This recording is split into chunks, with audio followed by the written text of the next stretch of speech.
We have at least a little bit of good news this month. One thing is at the very high end, the RTX 4090 is now in stock, closer to its MSRP. Now, granted, this is going to affect a tiny fraction of a tiny percent of the market because most people aren't going to be spending $600 to $1,700 on a GPU, but at least you can find them actually in stock at the $1,600 to $1,700 price point. I did check the actual websites, not just PC Part Picker. They are actually in stock at these prices, which is cool to see. For people looking for the most powerful GPU on the market, currently nothing does stand up against the 4090. If you have the budget, you have the case size and the power supply, and you want, this really only makes sense for 4K, especially 4K high refresh rate gaming, that kind of thing. But most people are going to be buying at the much lower end, and we could take a look at the RTX 3050, and I'm going to tell you why you shouldn't buy this as soon as we hear from today's sponsor. Excited to tell you about today's sponsor, Private Internet Access. They're a VPN. Now, what does a VPN do? It can encrypt your data, route it through another server as you connect to the internet, so it thinks you're coming from somewhere else. This can help you in a variety of ways, but I want to show you guys, I'm trying to watch Shawshank Redemption on Netflix right here, one of the highest reviewed movies of all time, but I can't. It's not here, but I have friends who can watch it because they're in other countries. A lot of streaming services, including Netflix, but many other ones, region lock content. I first experienced this visiting my sister in Canada, where suddenly I could see a whole bunch of stuff I couldn't in the US and vice versa, couldn't access this. Well, Private Internet Access can make you act like you are connecting to this from other countries, gain access to a wide variety of content. This can also help with sports that can get region locked, where they have a blackout on streaming in the local area because they want you to buy tickets.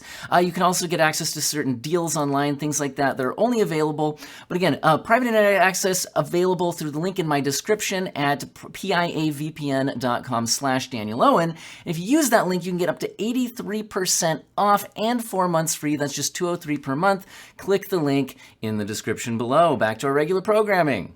All right, the RTX 3050 is currently NVIDIA's lowest end current generation graphics card.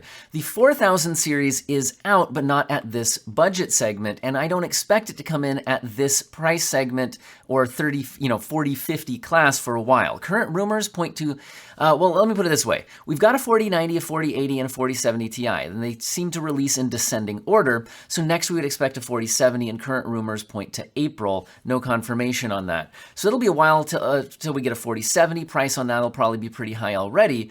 So in other words, for the low to mid-range, the 3000 series is currently NVIDIA's current generation, and the RTX 3050 is still coming in around $280 at its cheapest new pricing.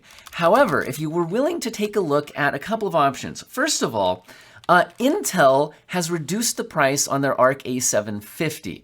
Now, I am still not going to give this my overall recommendation, but I will say the Arc A750 in most situations, when you're not dealing with any of they're new to the market, their drivers, their software is not as mature, you could run into some issues with that. But I think Intel is beating Nvidia here in terms of price to performance if you can deal with the software headaches that might come along with it. However, AMD is coming in with the RX 6600 at $230, so less than both of those, and it's extremely competitive. The 6600 is better than the 3050 in gaming, and it's very competitive with the Arc A750 and has more mature software support. Now, I have not retested the Arc series on its latest driver update, which has offered significant performance. But this chart from Tech Testers, which I found on videocards.com, did just come out. So you can dive into this video if you're interested, but this is on the latest drivers, which Arc has significantly improved. But they have the RX 6600 basically tied, it depends on the game, but an overall 3% lead in the games they tested, so basically tied with the A750. But the A750 ahead by 9% at 1440p, which is interesting.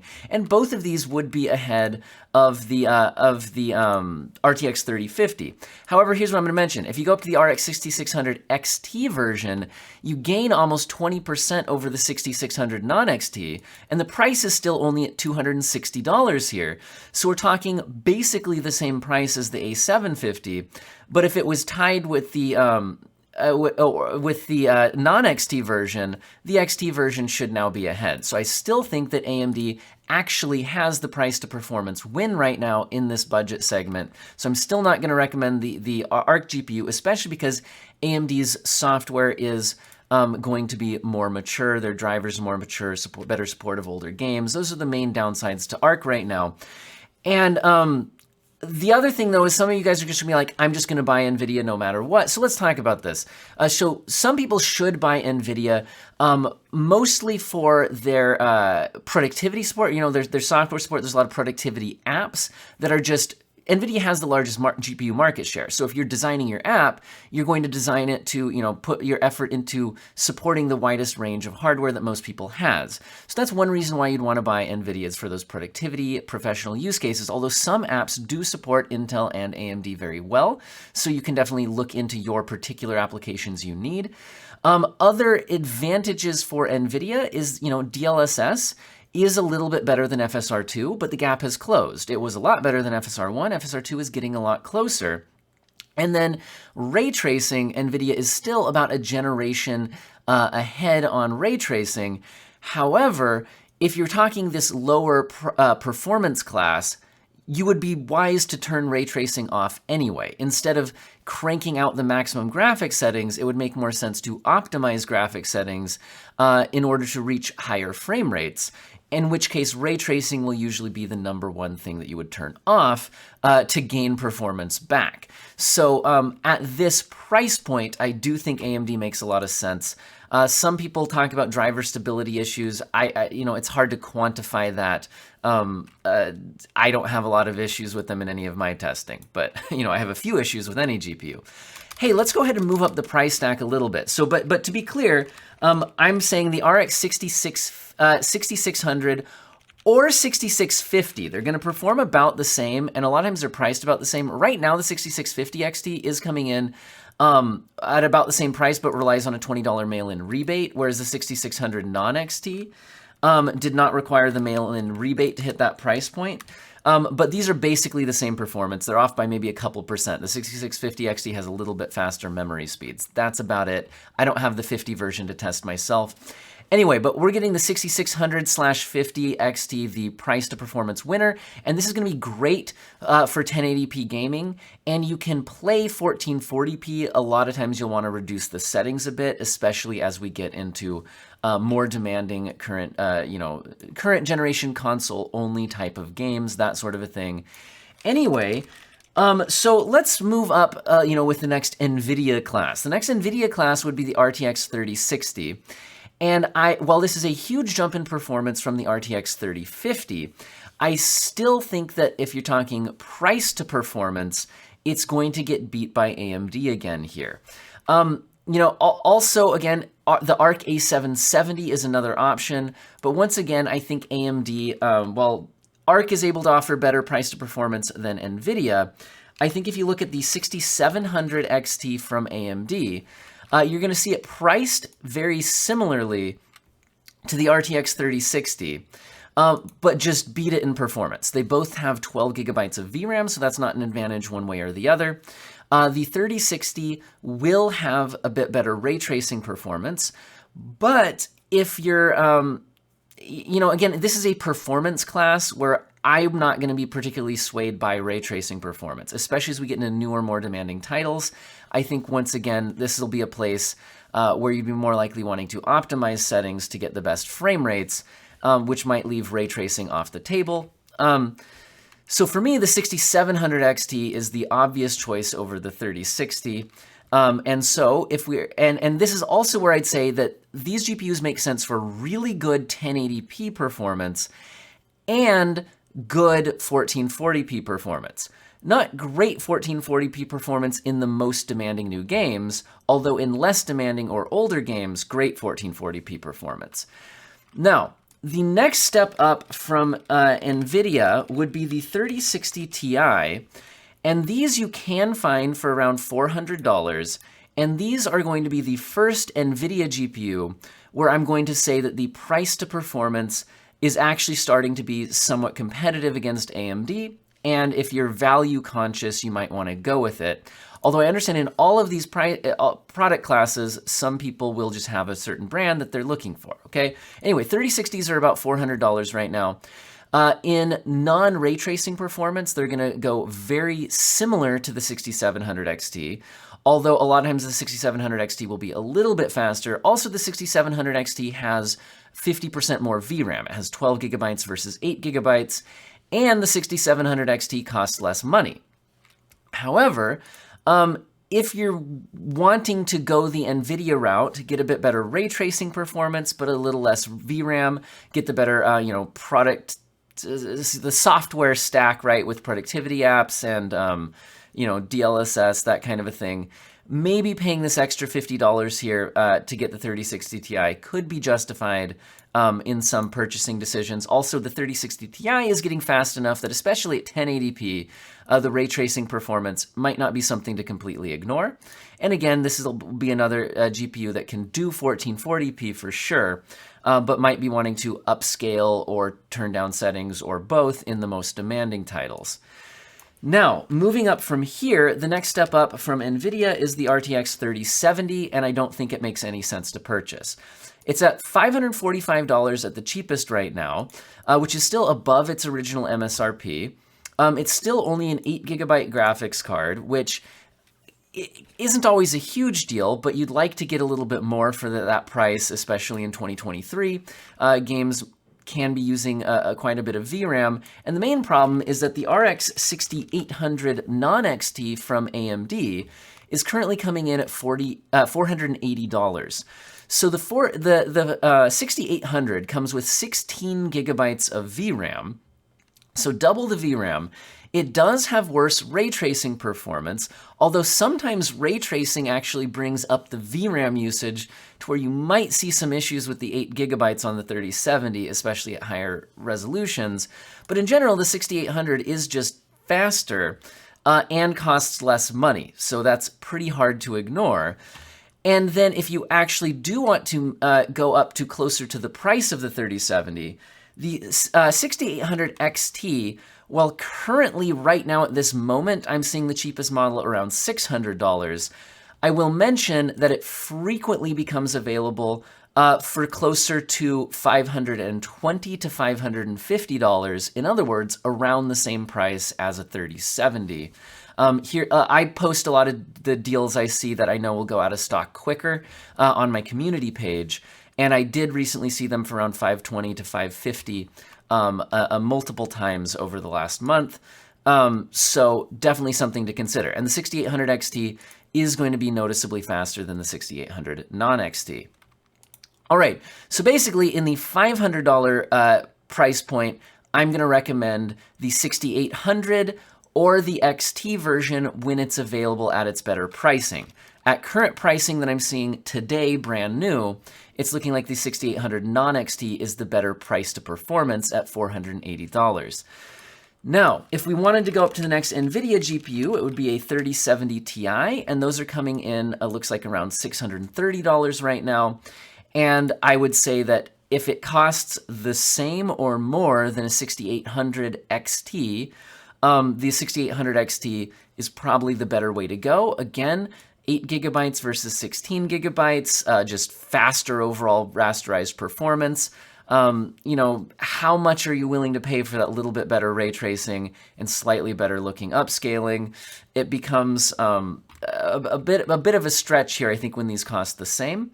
And again, if you could also even consider the 6800 at $480 versus the 3070 Ti at over $600 and look at that performance as well. And yeah, so basically I'm saying if you want a solid $500-ish, very solid 1440p gaming, high refresh rate 1080p gaming, reduced settings but possible 4K gaming, I think the 6800/XT are making the most sense here. Now, if you go up to the RTX 3080, these are just not in stock at reasonable prices new anymore. The RTX 3080 in stock new is in the $900 to $1,000 range, and it just no longer makes any sense. And this is also true of the 3090s and 3090 Ti's. Buying them new just no longer makes sense. This video is focusing on the new market, so I'll point you to, if you were interested in an Nvidia GPU in the $500-ish range that actually offered good performance. I think you'd have to look at the used market on the 3080. But again, this video is focusing more on the new market. Now, in the new market then, the next step up that's not the 8090 class 30 series, which are just not in stock at good prices anymore, is the RTX 4070 Ti. The RTX 4070 Ti comes in at $800, and it is in stock at its MSRP of $800 fairly frequently, including right now. It does offer better performance than a 3080. It has 12 gigabytes of VRAM, which, you know, it would be nice to have more, but isn't at least currently frequently causing any problems.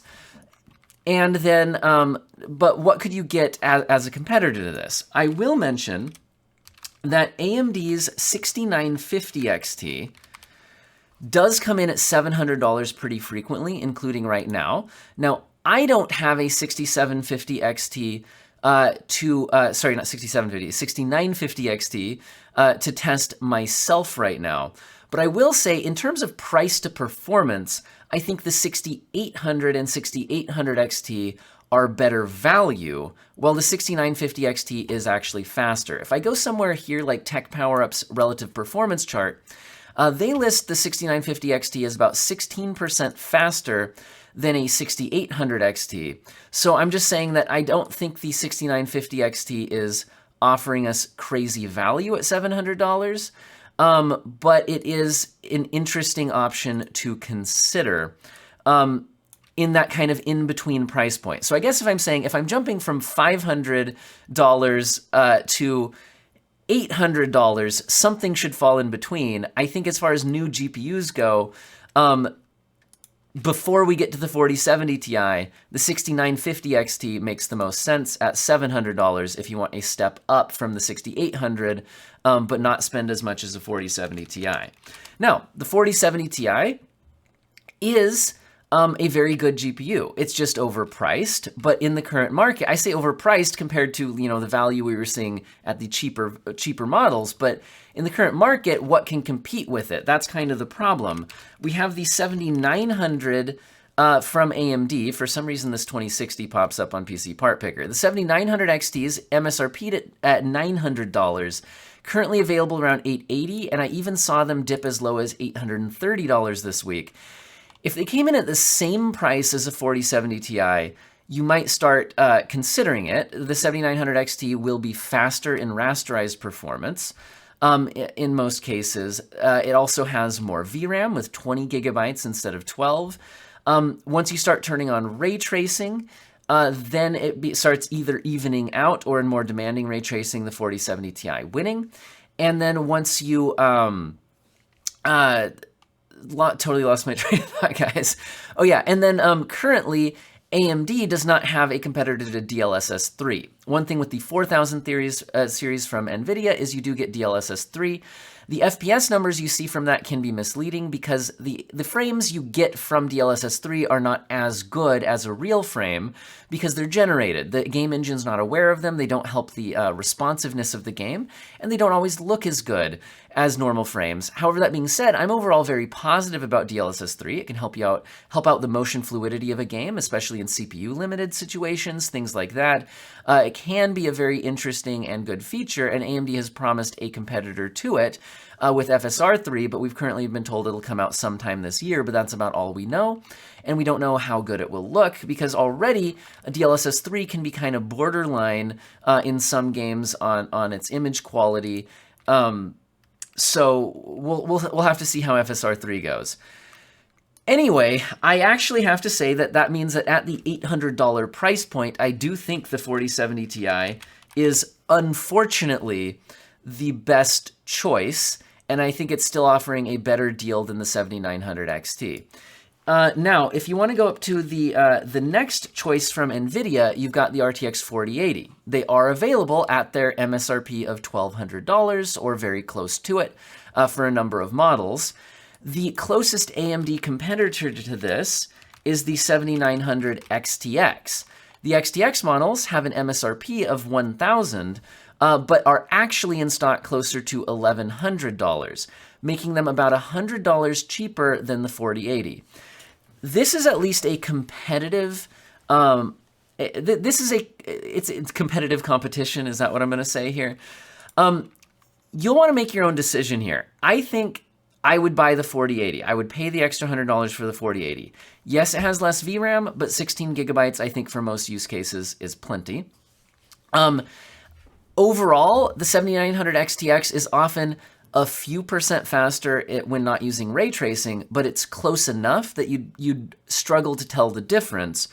And then when you do enable ray tracing, in more demanding ray tracing tasks, the 4080 becomes enough faster that you would notice the difference. So I guess what I'm saying is, if the lead for the 7900 XTX without ray tracing is hardly noticeable, but the lead when ray tracing is enabled for the 4080, I think that becomes the choice that might make more sense. Also, you're hitting a performance tier where ray tracing is definitely usable. It's even usable on the 7900 XTX, which can often match the 3080 or the 3090, like previous generation high-end Nvidia GPUs in ray tracing performance. But again, I think the 4080 with a little better looking DLSS 2 looks a little better than FSR 2. You have DLSS 3 without a current competition, better ray tracing performance, only slightly worth rasterized performance. And when we're already talking $1,100, I think spending $100 more to $1,200 for most people in this price point isn't going to be that big of a deal. So I think I've got to go with the 4080 as my recommendation here. And I already said at the beginning of the video, past this point, you've got the 4090. And the good news is they're no longer selling at $2,000. The bad news is they're still selling at $1,600 to $1,700. Hope this video was interesting for you guys. If you're wondering, like, should I just hold out for newer GPUs, all of that, prices to come down, I do think prices will slowly come down and we'll get newer generation GPUs. But I think, like I said, the 4070 is the next rumored NVIDIA GPU, and that's not rumored until April. And we would expect the 4060 Ti and 4060 to at least come in similar or even later. And then we've heard no real solid rumors from AMD, at least that I cover this on my channel. I haven't seen any rumored date for something cheaper from AMD. So yeah, I don't know, guys. I wish the GPU market was in a better place, but I've got to say, like I said, the 6600 and 6650 XTs at this mid $200 range, some solid 1080p performance, and that 6800 at 480, those are the standouts to me right now in the current new GPU market. What do you guys think? Let me know in the comments, and I hope all of you have an excellent day.